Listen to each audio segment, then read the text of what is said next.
नमस्कार दोस्तों, कैसे हो आप सब लोग। आज इस वीडियो में चर्चा करेंगे क्या हृदय रोगी घी का सेवन कर सकते हैं या नहीं। आजकल बहुत सारे डॉक्टर घी अवॉइड करवा देते हैं, बिल्कुल तेल अवॉइड करवा देते हैं, रूखा सूखा भोजन खाने के लिए बोलते हैं।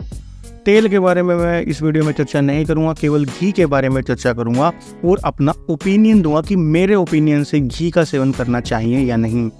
और मेरा ओपिनियन आयुर्वेद के हिसाब से होगा, आयुर्वेद में जो लिखा होगा मैं उसे मानता हूं और वही मेरा ओपिनियन है। तो सबसे पहले आयुर्वेद में घी के बारे में क्या लिखा है, खास करके गाय और भैंस के घी के बारे में, जो कि हम ज़्यादातर यूज़ करते हैं।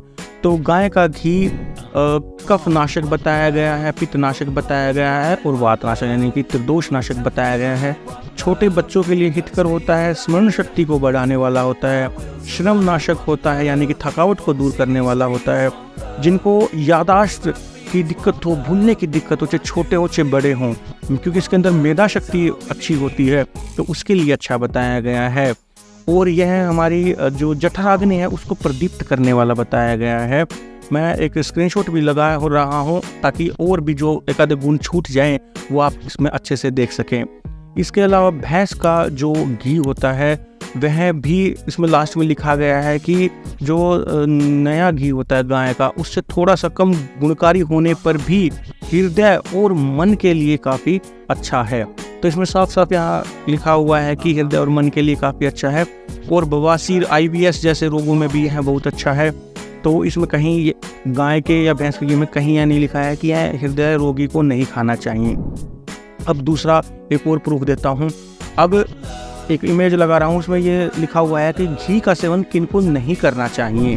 तो इसमें लिखा है कि TB वालों को और छोटे बच्चों को और बूढ़ों को, आम युक्त जिसको आम की दिक्कत हो, आम बनता हो यानी कि जिनको आम वात हो, अर्थराइटिस की दिक्कत हो उनको, और जिनको बुखार हो या जिनकी अग्नि मंद हो, और प्रमेह वालों को यानी कि जिनको प्रमेह की दिक्कत है यानी कि जिनको मधुमेह की दिक्कत है, और भी जो अन्य बीमारी है। इसमें कहीं पे हृदय नहीं लिखा है कि हृदय रोगियों को घी का सेवन नहीं करना चाहिए। हालांकि इन रोगों में भी यह लिखा है कि घी का ज़्यादा सेवन नहीं करना चाहिए। तो यहाँ पे भी कहीं पे भी नहीं लिखा है कि हृदय रोगियों को घी का सेवन नहीं करना चाहिए। अब सीधा मैं आपको लेके चलता हूँ तीसरी इमेज पे, जहाँ पे हृदय रोग का जो चैप्टर है उसमें पथ्य और अपथ्य दिया मिलता है हर एक डिजीज़ के बारे में। डॉक्टर भी जो बताते हैं कि परहेज क्या करने हैं। तो इस इमेज में आप देखिएगा कि क्या क्या परहेज इसमें बताए गए हैं। तो इसमें आप साफ साफ देख सकते हैं, इसमें शुरुआत ही तेल से होती है कि तेल का सेवन नहीं करना। और 2 रस इसमें बताए हैं, तो कषाय रस और एक अम्लीय रस, इन 2 रसों के जितने भी चीज़ें बनती हैं उनका सेवन नहीं करना। अम्लीय रस में जैसे तक्कर भी लिख रखा है यानी कि छाछ का भी सेवन नहीं करना है, खट्टी छाछ का सेवन नहीं करना है इसके अंदर। और बताया गया है भारी अन्न यानी कि जो देर से पचने वाले अन्न होते हैं उनका भी सेवन नहीं करना है। धूप सेवन इसके अंदर लिख रखा है, धूप सेवन यानी कि धूप में बहुत ज़्यादा नहीं घूमना है। धूप पड़ते जब हमारे शरीर में पित्त बहुत ज़्यादा बढ़ जाता है और फिर वो रक्त वाहिनियों में जाता है तो BP को हाई कर देता है। इसी प्रकार से चिंता अधिक करने से भी यही दिक्कत होती है, क्रोध अधिक करने से भी यही दिक्कत होती है, और मैथुन अधिक करने से भी यही दिक्कत होती है। वात और पित्त हमारे शरीर में बढ़ जाते हैं कोई भी चीज़ अधिक करने से। इसी प्रकार से परिश्रम अधिक करने से भी हमारे शरीर में वात बढ़ जाता है। और परिश्रम के अलावा संभाषण, बहुत ज़्यादा बोलना, बोलते ही रहना, तो यह भी हमारे शरीर में वात बढ़ा देता है। तो क्या आपको घी मिला इसमें कहीं पे भी? इसमें भैंस का और गाय का दोनों ही प्रकार का घी नहीं मिला।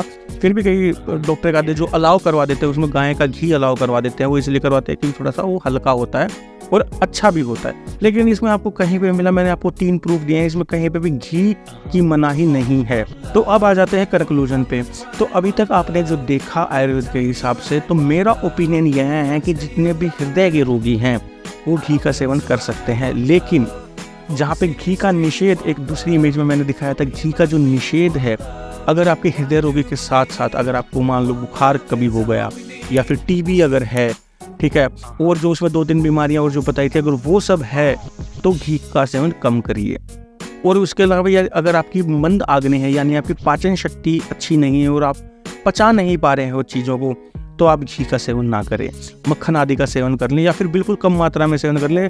घी को रोटी में अगर यह दिक्कत है घी का सेवन नहीं कर सकते तो रोटी में चौपड़ने की बजाय आप उसको सब्जी में डाल लीजिए, सब्जी में छोंक घी से लगा लीजिए। लेकिन घी को बिल्कुल कम्प्लीटली अगर बंद कर देंगे तो आपके जो जोड़ हैं उसके अंदर वात इतना बढ़ जाएगा, जोड़ों के दर्द शुरू हो जाएंगे, आपके शरीर के अंदर तरावट कहाँ से आएगी। तो जो स्निग्धता हमारे शरीर के अंदर होनी चाहिए, जैसे मशीन होती है, मशीन के अंदर ऑयलिंग की जाती है, उसी प्रकार से हमारे शरीर के अंदर भी ऑयलिंग की जाती है जिससे तरावट बनी रहे। तो घी को कम्प्लीटली अवॉइड ना करें। आप सबकी इसमें क्या राय है कमेंट बॉक्स में ज़रूर बताइएगा ताकि थोड़ी सी अच्छे से वार्तालाप हो जाए। आपका ओपिनियन क्या है और फिर मैं मेरा ओपिनियन भी दे दूंगा। और वीडियो कैसी लगी यह भी बताएं, अच्छी लगी बुरी लगी जो भी लगी आप अपने मन की बात ज़रूर बताएं। और इस वीडियो को ज़्यादा से ज़्यादा शेयर करें और यूट्यूब चैनल अभी तक सब्सक्राइब नहीं करा है तो अभी लाल बटन दबाकर सब्सक्राइब करें। धन्यवाद।